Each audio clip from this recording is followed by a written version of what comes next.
When I think about the most valuable resource we all have, something more important than money, connections, or talent, it's time. We each have the same 24 hours in a day. Yet, the way we choose to use those hours separates growth from stagnation, purpose from distraction, and real progress from endless motion. It's easy to get caught in the illusion of being busy checking emails, attending meetings, scrolling through endless feeds, reacting to every little thing that comes our way.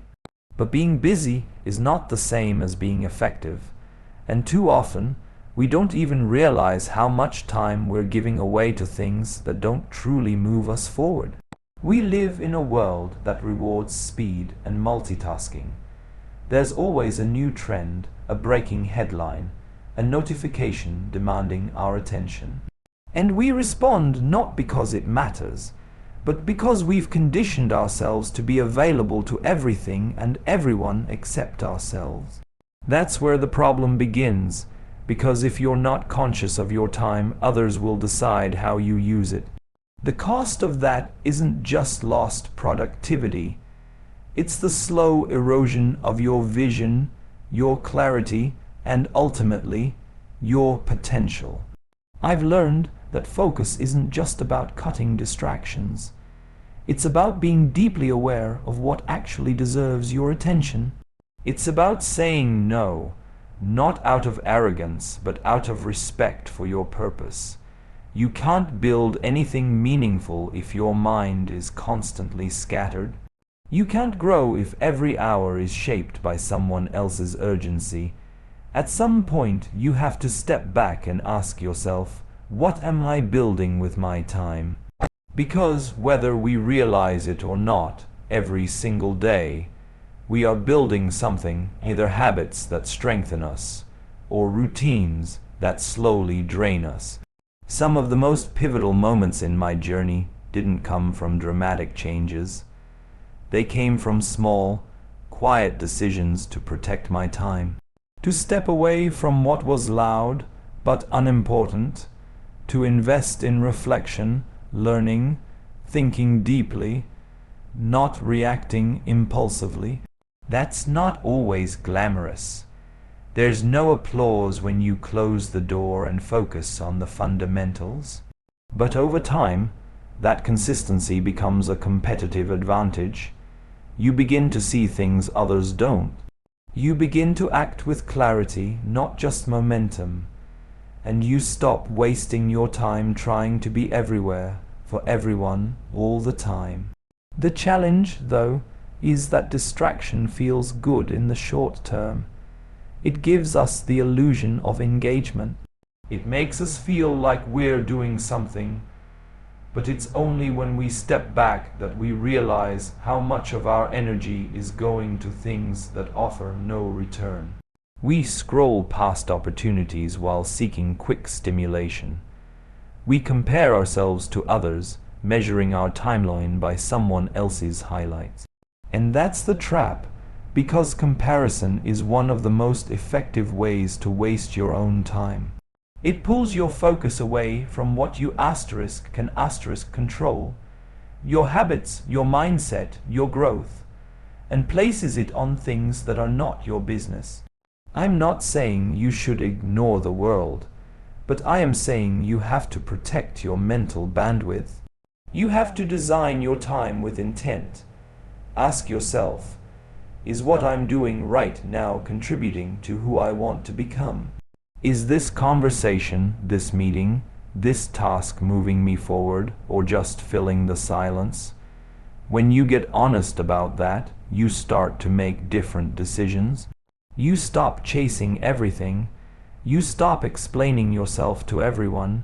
You begin to understand that focus is not about doing more. It's about doing what matters deeply and consistently.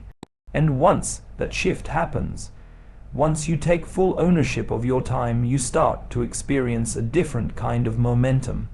A quieter, stronger one, not driven by outside noise, but by internal clarity. You stop wasting hours trying to fix things that don't need fixing, or pleasing people who don't matter, or reacting to things that don't serve your vision. Instead, you begin investing time deliberately, wisely, and that's when real transformation begins. You don't need more hours in the day. You just need to stop giving your time to things that don't deserve it. One of the most powerful shifts anyone can make, whether in business or in life, is learning to stop chasing approval. We're conditioned from a young age to look outside ourselves for validation. In school, we wait for grades to tell us we're good enough. In our careers, we look to performance reviews, promotions, and applause to prove we're on the right track. And in our personal lives, we often measure our worth through likes, comments, and comparisons. But here's the truth. When you live by other people's approval, you hand them the power to shape your direction. It's subtle. Sometimes it starts with something as simple as choosing a path because it's expected of you. Maybe it's a career move, a project, or a lifestyle choice that makes sense to others, but doesn't align with what you truly want. And the problem is, when you base your decisions on what others might think, you gradually lose connection with your own instincts. You stop trusting yourself. You begin to look outward for every answer, and that's when your focus drifts. You start to operate based on reactions rather than purpose, and slowly, your time and energy get consumed by trying to keep up appearances instead of building what matters. What makes this even more complicated is that external validation feels good at first. It gives us a dopamine hit, a sense of belonging, a short-term boost. But it's not sustainable if you don't anchor your sense of self in something deeper, your principles, your inner compass. Then you'll always be at the mercy of other people's expectations. And in the long run, that's exhausting. You can't serve your own purpose while trying to fit into someone else's version of success. I've seen this play out across industries, teams, and individuals. Talented people held back not by lack of skill, but by the fear of judgment, the fear of standing out, the fear of doing something different because it might be misunderstood. But real leadership, real innovation doesn't come from playing it safe. It comes from tuning out the noise, tuning into your values, and choosing what's right over what's popular. That takes courage. It takes the ability to be misunderstood temporarily in order to be respected eventually. And let me be clear, this isn't about ignoring feedback or becoming indifferent. Listening is important. Humility is essential. But there's a difference between being open and being dependent, between being thoughtful and being afraid to act without applause. When you're grounded in your own sense of purpose, you can take in feedback without being shaken by it. You can learn without losing your direction, and you can correct without doubting your worth. That level of clarity gives you the confidence to say no to things, to people, to paths that don't serve your deeper goals. Because when you're focused on gaining approval, you often say yes just to avoid disappointing others. You overextend, you overcommit, you stay silent when your voice matters most. But when you stop living for validation, you gain the freedom to be selective with your time, your energy, and your attention. You move with intention, not obligation, and something remarkable happens when you shift that focus inward.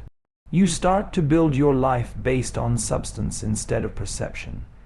You stop performing and you start living. You stop proving and you start growing. That shift doesn't happen overnight. But the moment you stop seeking permission to be yourself, that's when your trajectory begins to change. This isn't about being self-centered. It's about being self-aware, knowing who you are, what you value, and what you're working toward. It's about understanding that the world doesn't need a more polished version of someone else.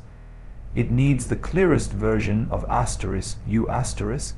When you focus on that, you naturally stop wasting time on things that don't align. You become more productive, not because you're doing more, but because you're finally doing what matters. You don't need everyone to agree with you to move forward. You don't need applause to create something meaningful. You don't need validation to start building a life you believe in. In today's world, one of the most important things you can do for yourself is protect your mental and emotional space. We often talk about focus as something that's purely practical, about cutting distractions, managing time, staying on track. But focus isn't just a cognitive process. It's emotional, it's psychological. You can't truly focus if your mind is cluttered with noise, or your energy is constantly being drained by things that don't deserve your attention. Real, sustainable growth requires clarity, and clarity can't exist in a space that's overwhelmed, reactive, or constantly pulled in different directions. So much of our energy is spent not on tasks, but on people, conversations, and situations that keep us stuck. It's not always obvious. Sometimes it's subtle. The group chat that goes nowhere, the meeting that keeps getting rescheduled, the person who always needs your attention but never contributes to your growth. These things seem small, but over time they eat away at your energy, and when your energy is scattered, so is your focus. You have to get intentional about what you allow into your mental space. You can't say yes to everything and still expect to stay aligned with your goals. You can't carry everyone else's weight and still expect to move forward. That doesn't mean you become cold or disconnected. It means you become selective. You start making choices that serve your long-term clarity instead of your short-term comfort. That might look like taking a step back from people who always bring drama. It might mean choosing silence over reacting to noise. It might mean spending time alone so you can hear your own thoughts again. The most successful, grounded people I've worked with have one thing in common. They fiercely protect their energy. Not because they think they're better than anyone else, but because they know what's at stake. They understand that to do meaningful work, you need mental space. To lead with vision, you need emotional clarity. And to grow consistently, you need to create room for reflection, not just reaction. And that's hard to do when you're constantly surrounded by distraction. Not just the digital kind, but emotional distractions, conflict, comparison, approval, seeking, unresolved stress. All of it chips away at your ability to focus. That's why growth often requires subtraction before it allows for addition. You have to clear space before you can build something lasting in it. Sometimes that means letting go of relationships that no longer support your direction. Sometimes it means changing your environment so it reflects the mindset you're trying to build. Sometimes it's just as simple and as difficult as learning to say no. We tend to underestimate the cost of emotional clutter. We think we can compartmentalize, that we can carry tension, resentment, anxiety, and still show up fully. But it doesn't work like that. What's unresolved inside of you always leaks into how you show up outside. It affects your confidence, your decision making, your ability to stay present. That's why reflection isn't optional. Creating time to check in with yourself, to process your emotions, to think deeply, that's not a luxury. It's a necessity. Because when your mind is clear, your focus becomes powerful. You move from reacting to everything to being deliberate about the things that matter. This is why solitude isn't something to avoid, it's something to embrace. Not isolation, but solitude. The ability to be alone with your thoughts without reaching for a distraction. That space is where insight happens. It's where clarity grows, and it's where you begin to separate your voice from the voices around you. In that space, you realize that not everything deserves your response. Not everything needs your attention. Not everyone has to understand your path, and that realization, that quiet shift, gives you the strength to focus deeply on what really matters. The truth is, not everyone will understand your priorities. Not everyone will respect your boundaries. And that's okay. You don't need to convince them. You just need to stay rooted in what you know is right for you. Protecting your mental and emotional space isn't about being distant. It's about being clear. Clear about what you're building. Clear about how you want to show up. And clear about what you're no longer willing to tolerate in order to maintain peace within yourself. When you take ownership of your emotional space, everything starts to align.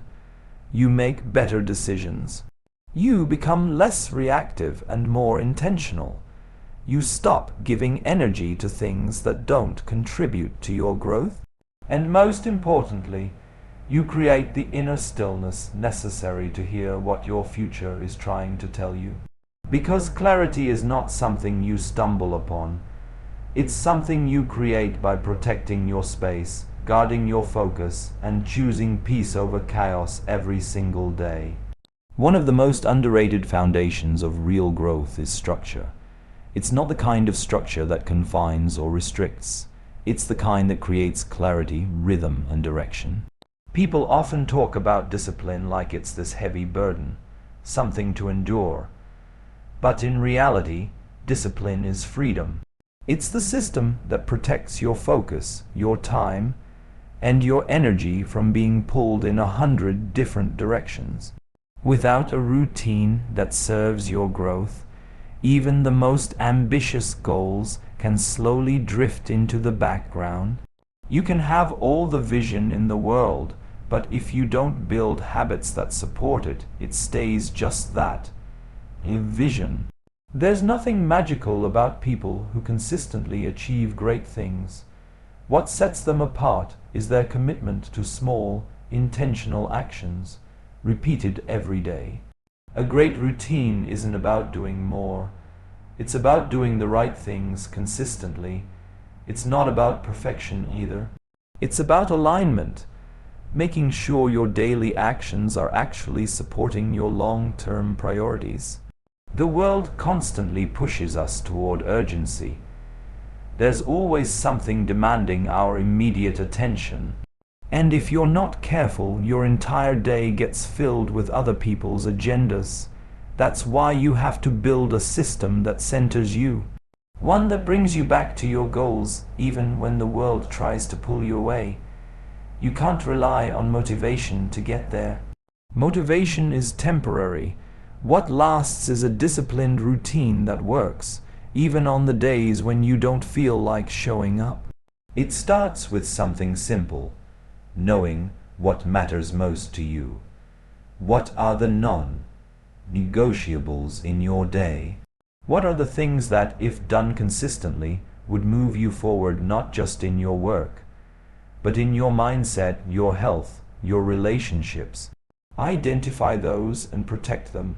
Make time for them, not when you're done reacting to everything else, but before the noise begins. That's where momentum builds. Not in dramatic leaps, but in steady, daily effort. When you prioritize the basics, sleep, movement, learning, deep work, you create space for clarity, you sharpen your edge, and you begin to recognize the difference between motion and progress. Just being busy isn't enough. Scattered activity may feel productive in the moment, but if it's not aligned with your goals, it's just noise.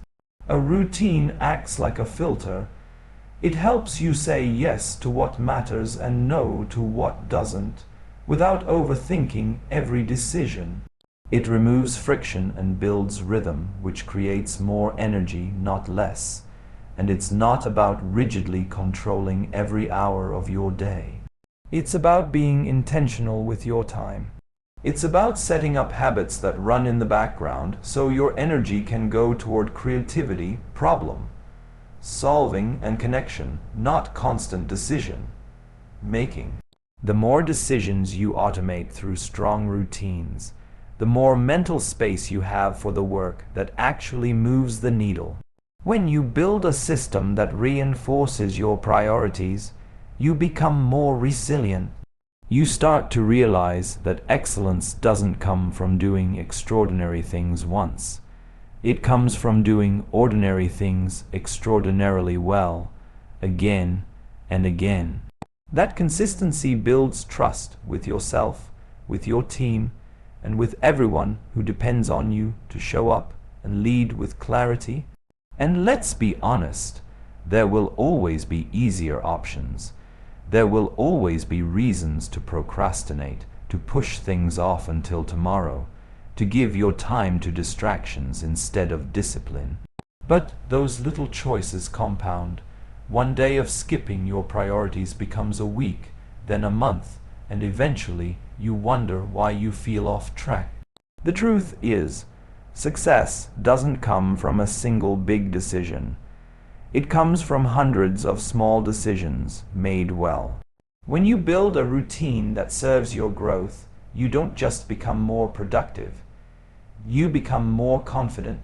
You begin to trust your ability to follow through, and that trust is powerful because when the pressure rises, when things get hard, when the path isn't clear, you have something to fall back on. A system, a rhythm, a way of working that keeps you grounded and moving forward, no matter what's happening around you.